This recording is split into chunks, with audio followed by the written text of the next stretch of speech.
कैसे हो आप सब लोग। I hope you all are good and fine. आज की वीडियो में हम लोग बात करने वाले हैं एनसीईआरटी सिलेबस के ऊपर।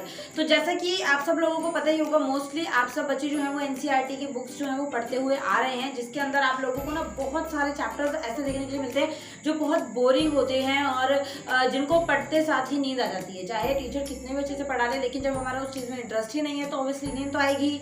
तो यहाँ पर मैं बात करने वाली हूँ, अगर आप लोगों ने ध्यान से न्यूज़ सुनी होंगी तो एजुकेशनल अपडेट्स पर थोड़ी सी ध्यान दिया करो, क्योंकि काफ़ी सारी चीज़ें ना आपके सिलेबस में कम हो गई हैं और नेक्स्ट से नेक्स्ट ईयर तक आप लोगों की जो सिलेबस है वो काफ़ी ज़्यादा रिड्यूस हो जाएगा। क्योंकि एजुकेशन पॉलिसी हो, चाहे बोर्ड हो, चाहे जितना भी हमारा एजुकेशन डिपार्टमेंट है, सब ये बात जो है वो बोल रहे हैं। क्योंकि बच्चे क्या करते हैं ना कि सिलेबस ज़्यादा होने की वजह से अब बेचारों के दिमाग पर बोझ इतना रहता है कि हमें 15 चैप्टर्स करने हैं, तो उनको वो समझने की बजाय रटने पर भरोसा रखते हैं कि भाई रटना पड़ेगा वरना कंपार्टमेंट आ जाएगी, या तो हम फेल हो जाएंगे या फिर हमारी बेइज्जती हो जाएगी। तो यहाँ पर इसीलिए सिलेबस को कम किया गया है और जितना हो सकता है short questions means objective type questions पर जो है वो ज़्यादा वर्क किया गया है कि ऑब्जेक्टिव टाइप क्वेश्चंस बच्चों को ज़्यादा आए comparing subjective questions means long questions. तो उनको धीरे धीरे कम किया जाएगा जैसे जैसे आप लोगों का सिलेबस चेंज होता रहेगा, ठीक है।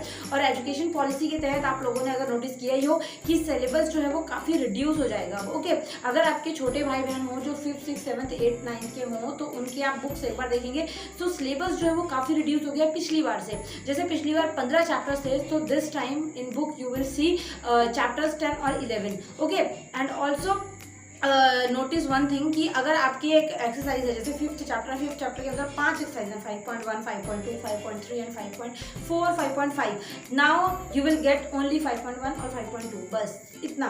तो मतलब कि काफ़ी सारी चीज़ें जो है ना सिलेबस में इस टाइम पर अच्छी की गई हैं। और ऐसी ही अगर आप लोगों ने अगर न्यूज़ सुनी हो जिससे रिलेटेड बनी वीडियो बनाई है कि एनसीईआरटी का सिलेबस काफ़ी ज़्यादा रिड्यूस हो गया है।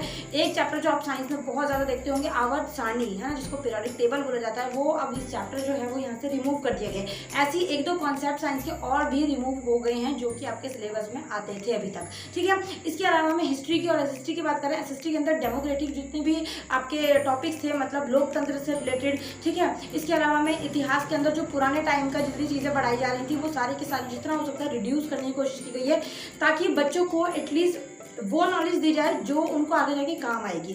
जैसे फॉर एग्जांपल अगर मैं बोलूँ कि वैसे इस चीज़ को कोई मतलब कि नोटिस नहीं है, बट ये मैं अपने मन से बोलूँ, जैसे बच्चों को अभी संस्कृत करवाई जाती है। संस्कृत के अंदर वो 10th अपनी करते हैं और 10th में एग्जाम देते हैं, बट संस्कृत का क्या होता है, कोई फ्यूचर नहीं है। अब उनको आगे जाके पंडित नहीं बनना, तो फिर भी आप लोग जो है वो संस्कृत दे रखी है। वाई? अगर पंजाबी की मैं बात करूँ तो पंजाबी फिर भी थोड़ी बेनिफिशियल, बिकॉज अगर आप पंजाब चले जाते हैं तो वहाँ पर पंजाबी देखने के लिए मिलते हैं। Even on the all buses और ट्रेन और व्हीकल्स, वहाँ पर आप लोग जो हेडिंग्स हैं you will see all in Punjabi language. तो वहाँ पर थोड़ा सा चलो काम रहता है। और पंजाबी जो लैंग्वेज है वो आपस में बोलते भी हैं, कई लोग देखा होगा, हरियाणा पंजाब उनके पास है। बट इसके अलावा में संस्कृत जो है वो कहीं पर कोई बोलता थोड़ी ना है, या फिर संस्कृत में कहीं कुछ लिखा है कि हमारे काम आएगा, लेकिन फिर भी इन्होंने डाल रखी है। लेकिन बहुत ज़्यादा इस बार कोशिश की जाएगी कि जितना हो सकता है सिलेबस को रिड्यूस किया जाए और ऐसी चीज़ें जो फालतू की हैं, जिनका आगे जाके कोई काम नहीं है, उनको कम किया जाए। तो आप लोग कितना इस पक्ष में हो और कितने बच्चों ने नोटिस किया कि सिलेबस कम हुआ है? जिन्होंने नोटिस किया वो मुझे कमेंट में बताना। और एनसीईआरटी का जो भी बच्चे बुक्स पढ़ रहे हैं, चाहे आप 10th की हो चाहे आप 12th की हो, आप ये देखिएगा कि पिछले साल की कंपेयरिंग अभी क्या रिड्यूस हुआ है, क्या कम हुआ है, ठीक है। बाकी मैं खुद भी देखूंगी और सिलेबस में मैं चेक करूंगी कौन से कॉन्सेप्ट ऐसे हैं जो अपडेट हुए हैं। तो आप लोग भी मुझे कमेंट में साथ साथ बताइएगा, ओके। और कोई भी डाउट हो, कुछ ना समझ आए, वो भी आप कमेंट कर सकते हैं। और पहली बार अगर चैनल पर आए हो तो चैनल को अच्छे बच्चों की तरह सब्सक्राइब करना, बेल आइकन प्रेस करना, ताकि आप लोगों को नेक्स्ट अपडेट्स जो हैं वो टाइम टू टाइम मिलती रहें। कोई भी डाउट हो, कुछ ना समझ आए, टेलीग्राम, इंस्टाग्राम, कमेंट बॉक्स, सब जगह पर आप लोग मैसेज कर सकते हैं। टेलीग्राम पर इंग्लिश स्पीकिंग कोर्स भी है, वहाँ पर अगर आपको ज्वाइन होना है आपको डिस्क्रिप्शन में लिंक मिलेगा, वहाँ से आप ग्रुप में ज्वाइन हो सकते हैं। और वहाँ पर आप बोल दीजिए, बता दीजिएगा कि I want to learn English, तो आप लोगों को इंग्लिश स्पीकिंग ग्रुप में we will add you there, ठीक है बच्चा। Thank you so much for watching, bye bye.